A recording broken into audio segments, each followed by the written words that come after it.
thank you very much for your introductions. Thank you very much to Ray for hosting this.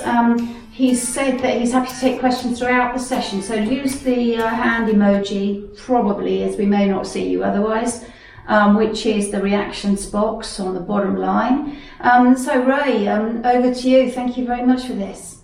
Thanks so much, Caroline. Thanks so much for putting this together. I'm really, really excited to be hosting my first ChairX session, so this is fantastic.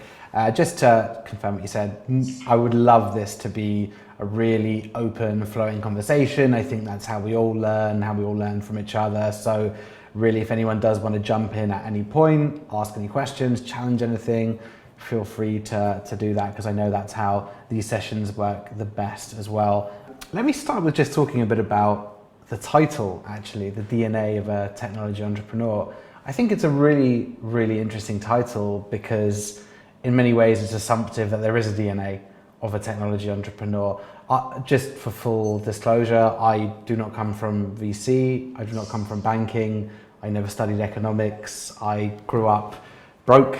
In many ways I do not have the persona of many entrepreneurs that we classically see in the UK. My mum grew up in communist Hungary, escaped. My dad grew up in East End of Glasgow. We grew up with very, very little money. The way I became an entrepreneur was very much out of necessity to make money and the love of building. But my journey in entrepreneurialism is not a calculated, I've come from the world of banking, see an opportunity within that and then decide to create something. So the DNA of a technology entrepreneur is a really, really interesting title, but I'm sure everyone's got so many different ways that they arrive at this point that it's an interesting one. So I just wanted to make a point there before we jump in. So yeah, let's jump into it. In terms of my background, I was studying a master's around international conflict studies. I wanted to become a diplomat, something I was really interested in doing. Realized I wasn't very diplomatic, so founded a startup instead. It started very, very organically. Me and my co-founder at that time were looking at launching a podcast together, something that we wanted to do, something very, very creative, something within the world of sports and gaming. We grew a really solid following on YouTube. We had about 500,000 subscribers. But back in 2013, 2014, monetization of online content is not what it is now. So this was still very, now there's a much clearer path of monetizing that type of creator economy content. You didn't really have it in 13, 14 in the same way. So we very, very quickly decided to pivot what we're doing away from a podcast and into a platform. We found that there was so many people out there who were running their own sports blogs, people who were using lots of different tools out there, whether it was free websites, they were using Squarespace, whatever it might be, but hugely fragmented market. Lots of people very, very passionate, lots of people who wanted to create content, but basically nothing in terms of distribution. So we started with the idea of building out a content creation toolkit. So helping these people create podcasts, videos, written content, whatever it might be, centralize their communities, help their communities cross-pollinate with each other, and then distribute the content from there. So that was very much the idea that we started with.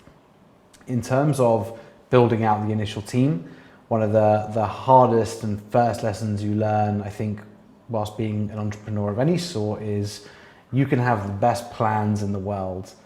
You can have the spreadsheet that's going to tell you you're going to be a millionaire at this point. You can have all these things lined up, but ultimately without the right people, it's very, very difficult to execute plans. You need to make sure that you're finding that right team early, and you're always having to balance the psychological safety and the feeling of psychological safety with a team that are the right people and you want to continue working with and you want to continue growing with, alongside the balance of also having a bit of a revolving door of people who you just, once you can assess them, they don't really seem to be the right fit. Over the first 6, 7, 8 months, we had developers that we were evolving, we had content creators that we were evolving, commercial leads, operations leads, and it took us a little bit of time to get the right people in. And I think it's even more difficult to do that now than it was sort of 2014, just because there is so much competition for talent with digital skills, whereas I think a lot of those skill sets were overlooked and definitely undervalued back then in a way that they're not now. But we managed to get the team together. We managed to build a quick and dirty MVP, which is the only way to build an MVP. And we managed to drive it to about 50,000 monthly active users. We were using a combination of Facebook marketing. Facebook groups were getting a lot of traction at that point, but layering in network effects as the most important point within that. How do you turn your creators, how do you turn your customers into your marketeers? It's a subject I'm incredibly passionate about. We could probably do a session just on network effects alone, but we managed to get to about 50,000 monthly active users at that point, which allowed us to unlock our first real significant fundraise, where we raised a 500k seed round. Our lead investor at that time was a gentleman called Nigel Ray. It was amazing for validation. Nigel was a seed investor into Domino's Pizza, Vice Media, Simba Sleep, owns Saracens Rugby Club. So it was great validation for what we were doing, especially within the sports world, but also was amazing for opening doors to allow us to create more content. And that really taught me the value of bringing in strategic capital versus capital for the sake of capital. And that allowed us to really unlock the growth journey, get to about 1 million monthly active users. At this point, we were focused mainly on traditional sports. We saw a huge opportunity within esports and gaming. It was just when big brands started to pay attention to gaming, and that market was far less well served and far less saturated than traditional sports.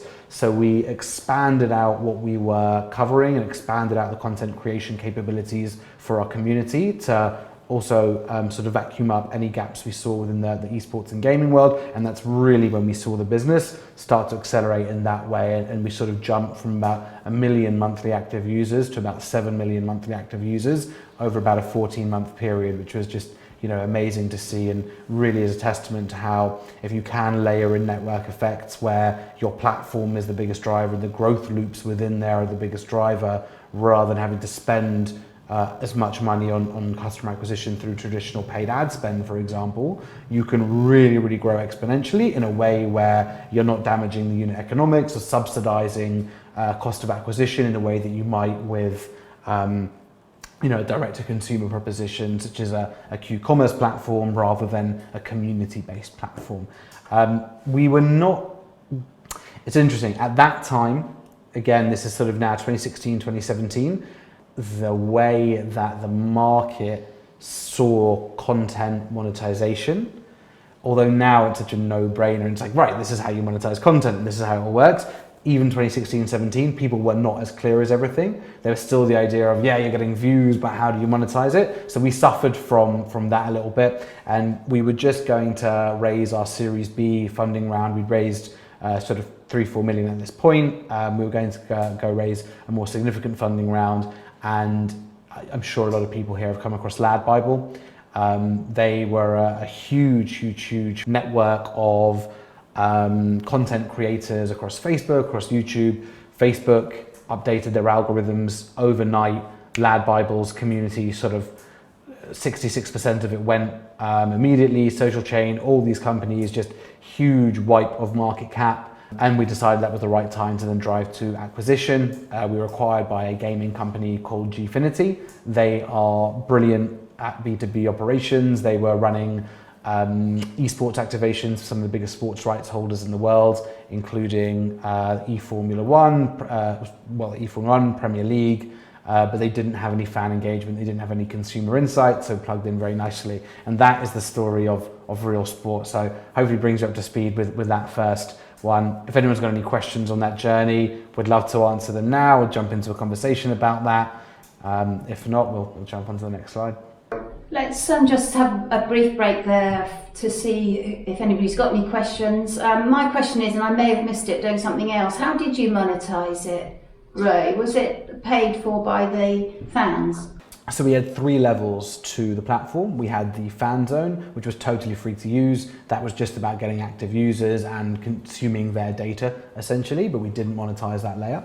We then had a layer above that, which was sponsored content. So we were working with brands such as Coral, Domino's Pizza, Lucozade, Lynx, to create sponsored content that would go to the community, and we would monetize that on a sort of per engagement or click-through rate or affiliate conversion. And then we had a top tier, which was our premium content, which was behind a paywall. Although we, doing it now, of course, as hindsight being 2020, I would have introduced the premium paywall much earlier than we did. But now it's just such a no-brainer. Everything is subscription. Back then, there was still that idea of, is 1 million users more valuable than 10,000 subscribers? Now you would say 10,000 subscribers are definitely more valuable, but back then people weren't as sure as they are now.